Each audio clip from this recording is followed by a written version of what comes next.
Les délégations de l'Union européenne, ensemble souvent avec les ambassades de nos États membres, organisent des événements de toutes sortes pour promouvoir la coopération en matière climatique et pour mobiliser tous les acteurs qui sont actifs dans ce secteur.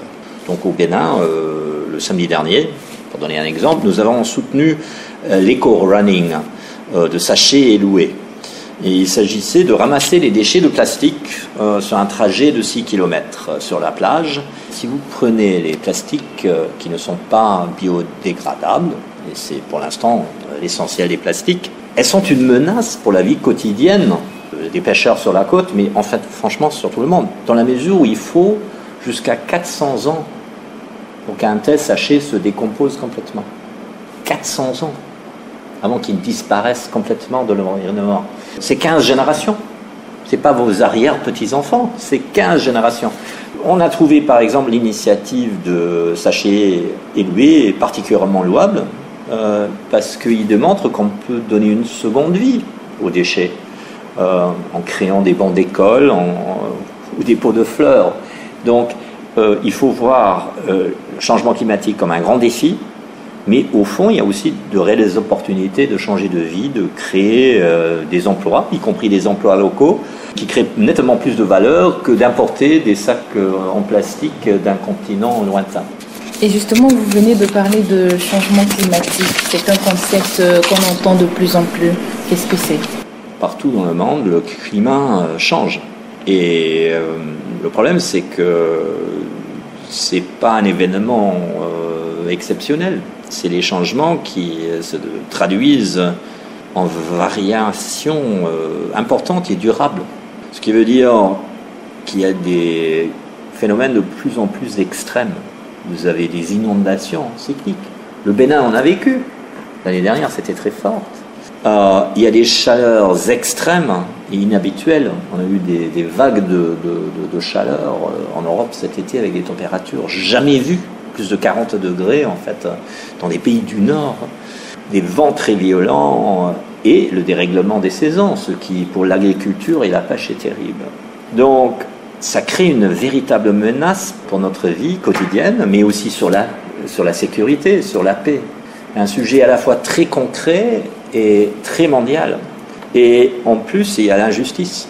Parce que c'est les plus pauvres, les plus fragiles et les plus vulnérables qui sont les plus exposés et les moins capables de réagir ou de s'adapter.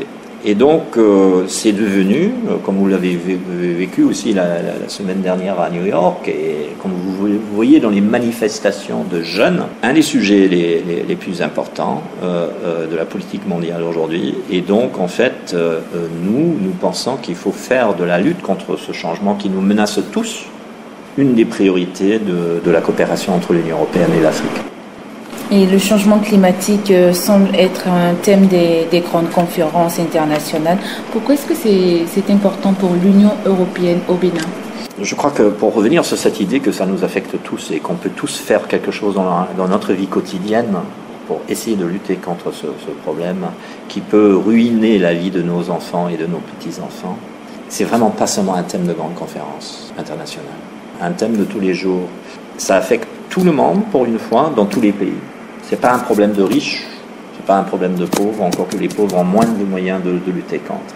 Quand on voit le dernier rapport du groupe des experts sur le climat, on lit quelque chose d'assez saisissant.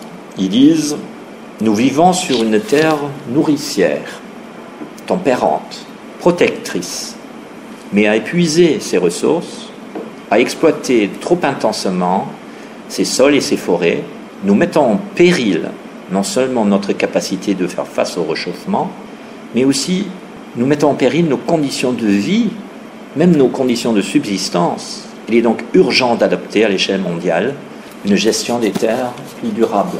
Il ne faut pas penser que c'est un sujet pour les chefs d'État lors des grandes conférences. C'est un sujet pour nous, tous les jours, et c'est un sujet, je pense, très porteur pour la jeunesse. Et quelle place occupe le changement climatique dans la politique de la coopération de l'Union européenne et surtout au Bénin ?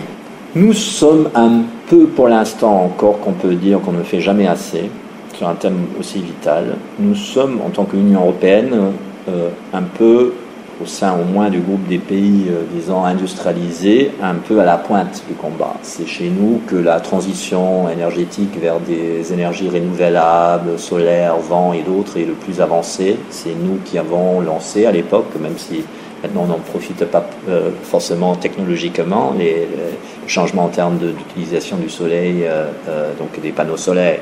Et donc, nous, on est prêts à apprendre aussi des situations qu'on voit localement et à partager nos expériences pour aider à accélérer le mouvement au niveau mondial. Et il faut que les pollueurs, les pays riches essentiellement, mais aussi la Chine désormais, ne cachons pas la vérité des choses, c'est leur responsabilité en premier de changer.